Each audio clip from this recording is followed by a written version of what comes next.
For this project, the first part of the process consisted in designing a piece that would have all of the sections that we needed.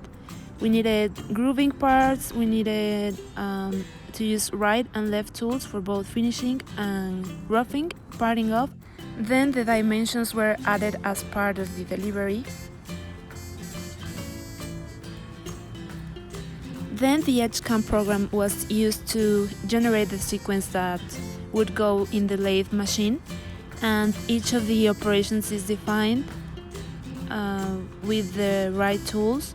The tool store was the CIMA tool store, and there we can see all of the operations that were made.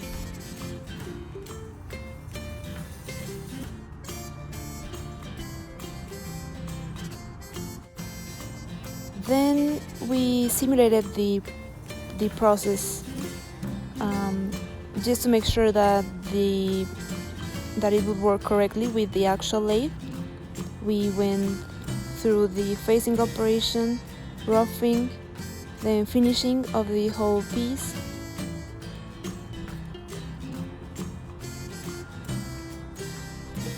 Roughing, finishing with the left tool, then some grooving,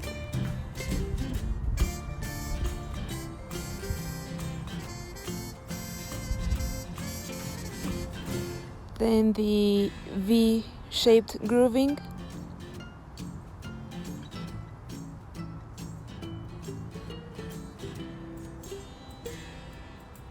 and the use of the left tool again for the finishing, for that finishing part, and finally the parting off.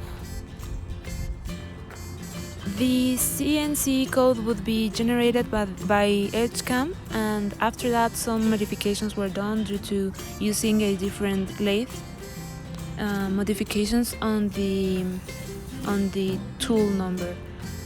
Finally, the lathe was put in operation, and this is the final piece as a result.